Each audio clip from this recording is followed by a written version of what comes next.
Asia কাপে টিকে থাকতে আফগানিস্তানকে হারাতেই হতো বাংলাদেশকে। বাঁচা মরার লড়াই ছিল এবং সেই বাঁচা মরার লড়াইতে শ্বাসরুদ্ধকর ম্যাচে আফগানিস্তানকে 8 রানে হারিয়েছে বাংলাদেশ। টিকে আছে বাংলাদেশ, সুপার ফোরের আশা বেঁচে আছে। কিন্তু সেই আশা কতটা বেঁচে আছে, সমীকরণের অঙ্ক নিয়ে গত দুদিন ধরে যে আমরা যে আলাপ করছিলাম, আফগানিস্তানকে হারাতে হবে, তারপরে যে সমীকরণটা আসবে, সমীকরণটা আসলে কি? কারণ বাংলাদেশের পরের রাউন্ডে যেতে, সুপার ফোরে যেতে এখানে দুটো সমীকরণ আছে। দুটো সমীকরণের মধ্যে সহজ সমীকরণ হচ্ছে বাংলাদেশকে কামনা করতে হবে শ্রীলঙ্কার জয়। এখন যদি 18 সেপ্টেম্বর এই গ্রুপের শেষ ম্যাচে শ্রীলঙ্কা যদি আফগানিস্তানকে হারিয়ে দেয়, তাহলে আর কোনো সমীকরণের অঙ্ক নেই, অঙ্ক কষতে হবে না, সমীকরণ মেলাতে হবে না, বাংলাদেশ শ্রীলঙ্কার সঙ্গে সুপার ফোর নিশ্চিত করে ফেলবে।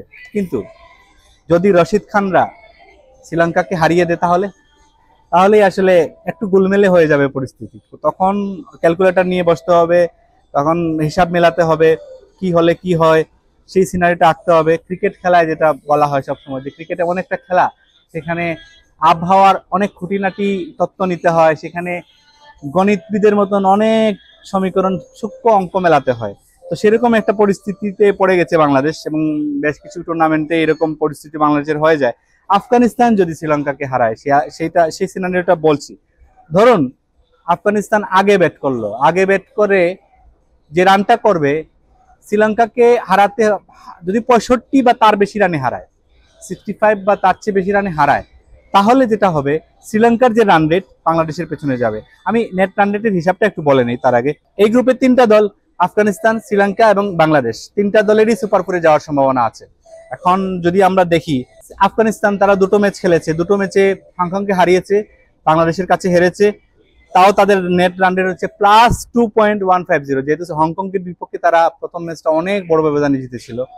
শ্রীলঙ্কা 2টো ম্যাচ খেলেছে, 2টোতেই জিতেছে, বাংলাদেশকে হারিয়েছে, হংকংকে হারিয়েছে, তাদের রান রেট হচ্ছে +1.546, বাংলাদেশের থেকে অনেক ভালো। বাংলাদেশ শ্রীলঙ্কার সঙ্গে অনেক বড় ব্যবধানে হেরেছে, হংকংকে হারিয়েছে, বাংলাদেশের রান রেট -0.270।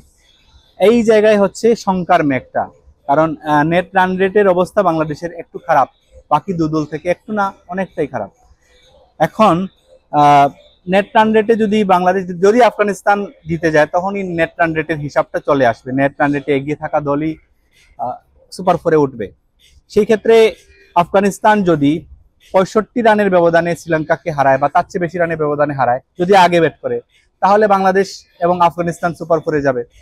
আর যদি ধরেন আফগানিস্তান না ব্যাট করে শ্রীলঙ্কা আগে ব্যাট করলো, তখন কি হবে? এখন হচ্ছে এই সিনারিওটা একদম পরিষ্কার করে বলা যাচ্ছে না, কারণ ম্যাচটা এখনো হয়নি, এবং ম্যাচটা হতে শ্রীলঙ্কা কত রান করবে তার উপরেও কিছুটা ডিপেন্ড করছে। ধরুন শ্রীলঙ্কা একটা ডিসেন্ট টোটাল করলো, যেটা খুব একটা ব্যাটিং দশ হলো না, মোটামুটি একটা ডিসেন্ট টোটাল করলো, তাহলে আফগানিস্তানকে সেই রানটা 50 বল আগে তাড়া করতে হবে, তাড়া করে জিততে হবে। জিতলে বাংলাদেশকে নিয়ে তারা সুপার ফোরে যাবে। কিন্তু আফগানিস্তানের দিক থেকে তো এই এত ঝুঁকি নেওয়ার তো কোনো কারণ নাই, কারণ আফগানিস্তানের জিতলেই হয়, আফগানিস্তান যে কোনো ব্যবধানে জিতলেই কিন্তু তারা সুপার ফোরে যায়। তারা বাংলাদেশের জন্য 50 বল আগে জিতবে, এটা তো আসলে আশা করা যায় না।